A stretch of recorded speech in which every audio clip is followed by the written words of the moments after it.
Team India batter Telugu cricketer Gade Hanuma Vihari సంచలన నిర్ణయంతో Andhra politics లో కొత్త రగడకు తెరతీసింది. రంజీ ట్రోఫీ 2023-2024 క్వార్టర్ ఫైనల్లో ఓడిపోయి టోర్నీ నుంచి ఆంధ్ర జట్టు నిష్క్రమించిన అనంతరం హనుమ విహారీ ఆంధ్ర క్రికెట్ జట్టును వీడినట్లు వెల్లడించాడు. ఆంధ్ర క్రికెట్ అసోసియేషన్ తన ఆత్మ గౌరవాన్ని దెబ్బతీసిందని, ఇకపై ఆ జట్టు తరపున ఆడబోనని పేర్కొన్నాడు. దీనికి సంబంధించి తన సోషల్ మీడియా ఖాతాలో విహారీ ఓ పోస్ట్ పెట్టాడు.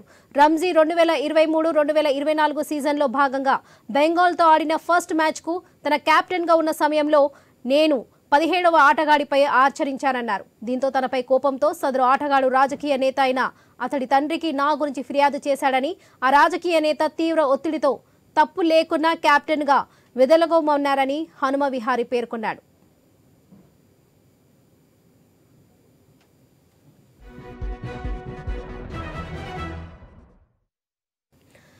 అయితే భవిష్యత్తులో ఆంధ్ర క్రికెట్ జట్టుకు ఆడబోనని హనుమ విహారీ పెట్టిన ఇన్స్టా పోస్ట్ ఏపీ పాలిటిక్స్ లో దుమారం రేపింది.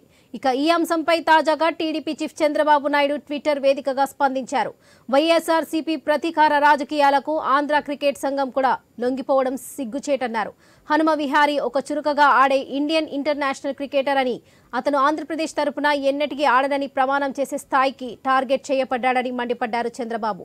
హనుమ దృఢంగా ఉండాలన్న బాబు ఆట పట్ల మీ చిత్తశుద్ధి మరియు నిబద్ధత వెలగట్టలేదన్నారు. ఇలాంటి చర్యలు ఆంధ్రప్రదేశ్ లేదా మన ప్రజల నిజమైన స్ఫూర్తిని ప్రతిబింబించావని, మేము మీకు అండగా ఉంటాము మరియు న్యాయం జరిగేలా చూస్తామని టీడీపీ అధినేత చంద్రబాబు ట్వీట్ చేశారు.